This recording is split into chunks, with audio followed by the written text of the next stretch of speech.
Assalamualaikum,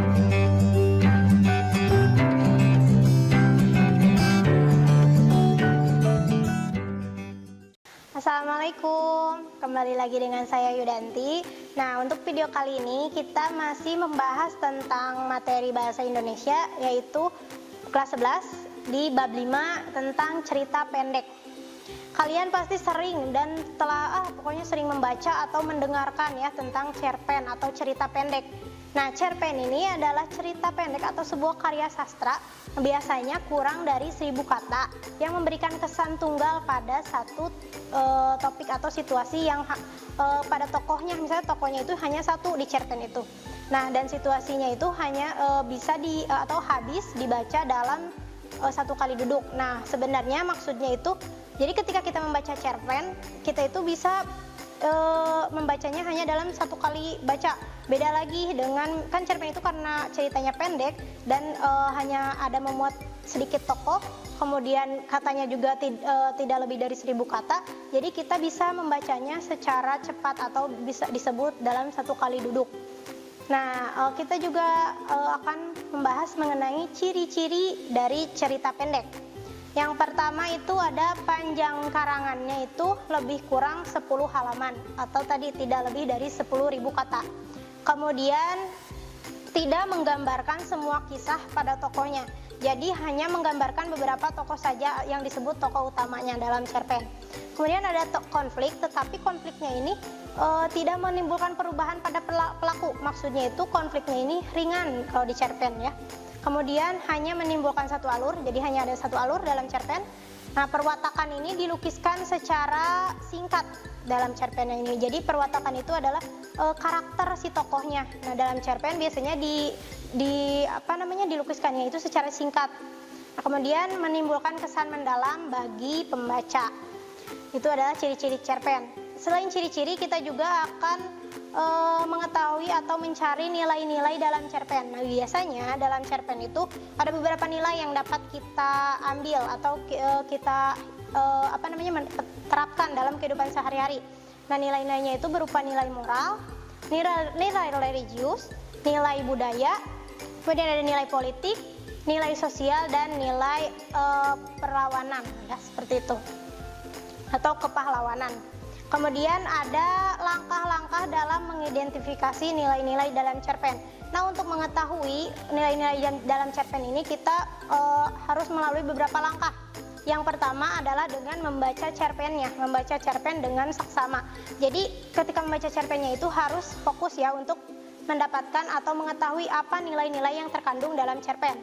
Kemudian yang kedua itu adalah menganalisis tindakan dan dialog yang dilakukan oleh tokoh. Yang ketiga adalah menyimpulkan nilai-nilai kehidupan lewat tindakan atau dialog tokoh. Jadi ketika kita membaca cerpen, apa yang disampaikan atau apa isi dari dialog-dialog tokoh yang ada dalam cerpen tersebut, di situ kita akan mengetahui nilai-nilai yang terkandung di dalamnya. Kemudian selain nilai-nilai di dalam cerpen juga tentu ada unsur-unsur pembangunnya. Yang pertama itu ada unsur intrinsik cerpen, ada unsur ekstrinsik, kemudian ada struktur, dan ada kebahasaan dari cerpen. Oke, kita lihat untuk unsur intrinsik cerpen atau unsur yang ada di dalam cerpen.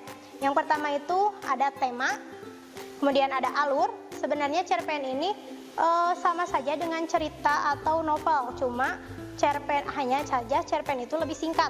Jadi hampir sama ya untuk unsur-unsur intrinsiknya. Ada tema, ada alur, kemudian ada latar. Nah, latar ini bisa berisi latar tempat, waktu, ataupun suasana. Kemudian ada penokohan, ada sudut pandang, dan ada amanat. Selain unsur-unsur intrinsik, dalam cerpen juga ada unsur-unsur ekstrinsiknya atau unsur luarnya, yaitu ada bahasa dan latar belakang pengarang. Jadi dalam cerita atau cerita pendek ini unsur bahasa dan latar belakang pengarang itu sangat sangat berfungsi atau sangat berpengaruh dalam suatu cerpen yang dibuat. Kemudian selain itu ada struktur dari cerpen. Nah, cerpen ini memiliki beberapa struktur. Yang pertama itu ada pengenalan situasi cerita atau bisa disebut abstraksi. Kemudian ada pengungkapan peristiwa, kemudian ada konflik. Nah, konflik ini adalah permasalahan muncul. Awal mulanya permasalahan muncul dalam cerpen. kemudian ada puncak konflik.